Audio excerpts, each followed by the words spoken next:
um, you know, my life isn't really going too well.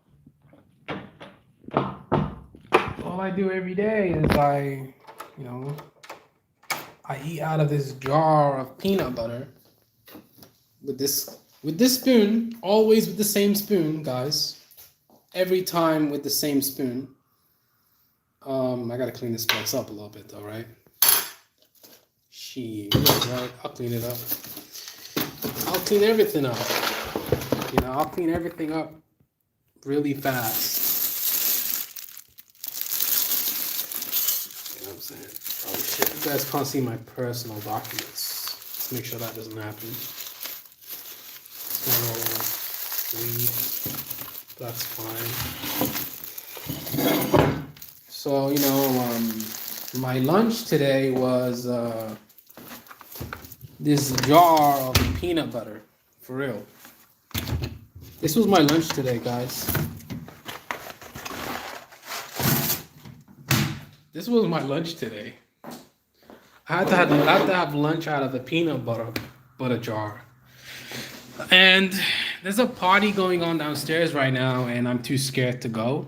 And I just read this book, The 48 Laws of Power. But I'm kind of at a crossroads right now. I'm eating lunch out of this peanut butter jar.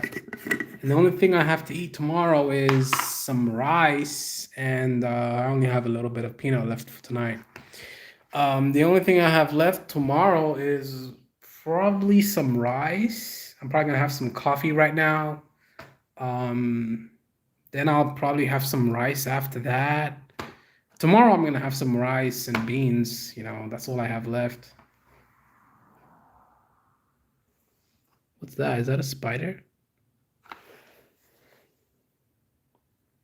Hey, if it's a spider, I'll let it live because I need it to kill those little motherfuckers that I have running around everywhere. I guess I have a little spider on my fucking book, The 48 Laws of Power. Ah, man, this book, I enjoyed this book. I've finished the book. I've listened to it on the audio book, but it really was a cool book. But yeah, what am I gonna eat tomorrow? I'll show you guys what I'm gonna eat tomorrow. This is all I have to eat. This is my rice. This is the rice I always have for lunch or whatever the fuck. When I wake up tomorrow, I'm gonna have this. I don't have anything for breakfast. I ran out of food, so I don't have anything else to eat for breakfast. So yeah, my onions are also finished.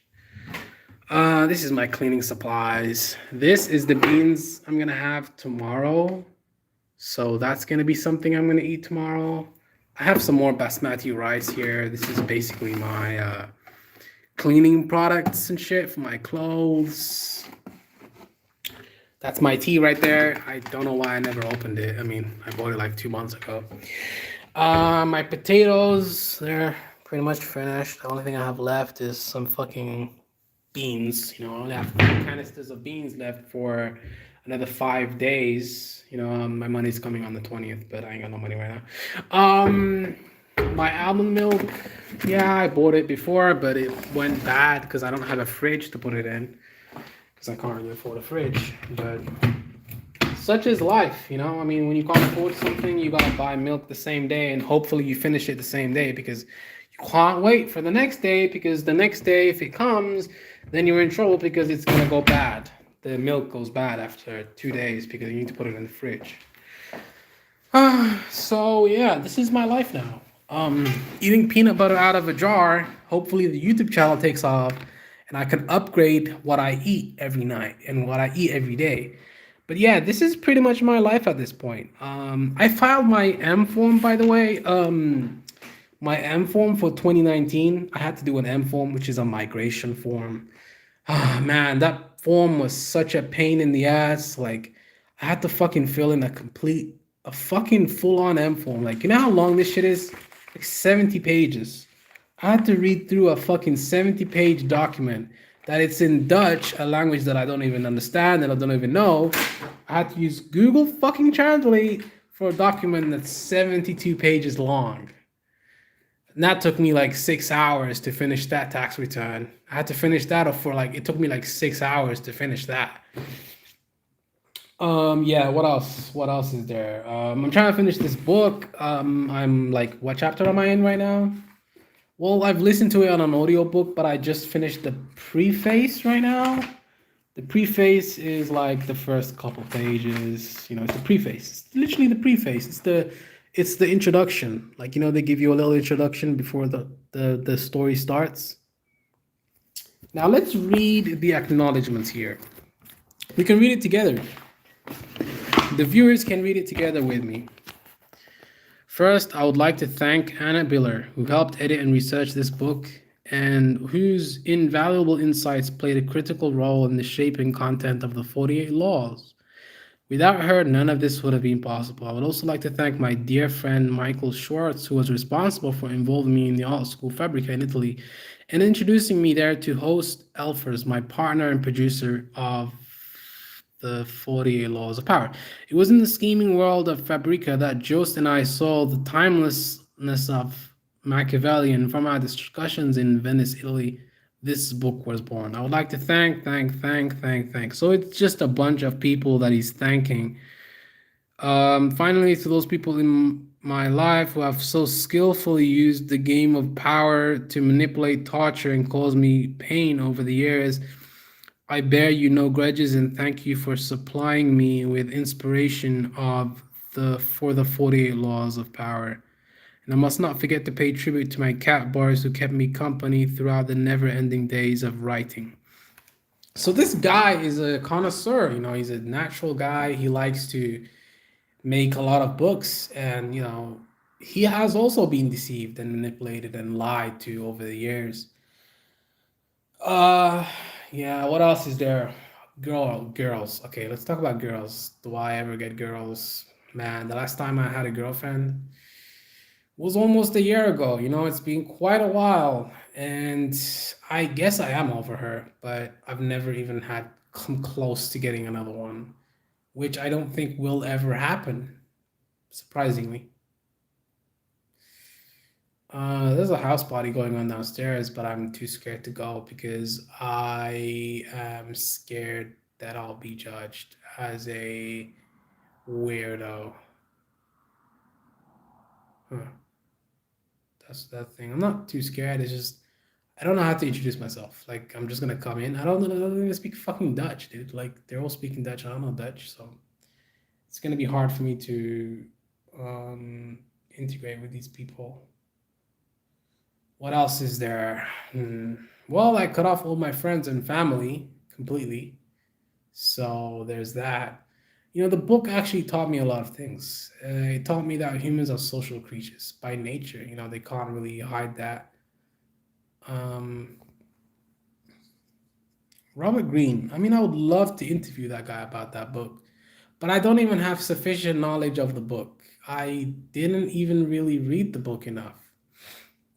When you listen to the book, you read a book, the difference between reading a book and listening to an audiobook is like night and day. It's night and day. Big difference. Big difference, guys. So the thing about listening to an audiobook is, of course, you can go back and back and back if you missed something and you want to listen to it again.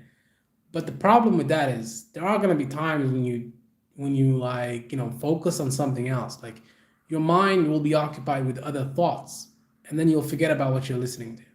But if you're reading a book, there's no way your mind will be occupied with other thoughts because you're reading it and you're processing it in your mind. But if someone else is doing all the heavy lifting for you, it kind of takes away from the enjoyment of the book.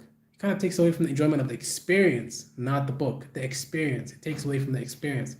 Reading the book is probably the best way. You don't want to take shortcuts to power. There are no shortcuts to power. You should read the book. Read the book. But see, the thing is, I'm a lazy person. I'm probably not gonna read the book. I'm going to listen to the audiobook because I'm lazy. I'm not very I'm pretty lazy. I'm not gonna lie about that. I'm not gonna read the book because I don't want to read the book. It's just too long. Like, look how long this fucking book is, dude. This book is like too long. Listening to it on an audiobook is much better. You know why it's much better?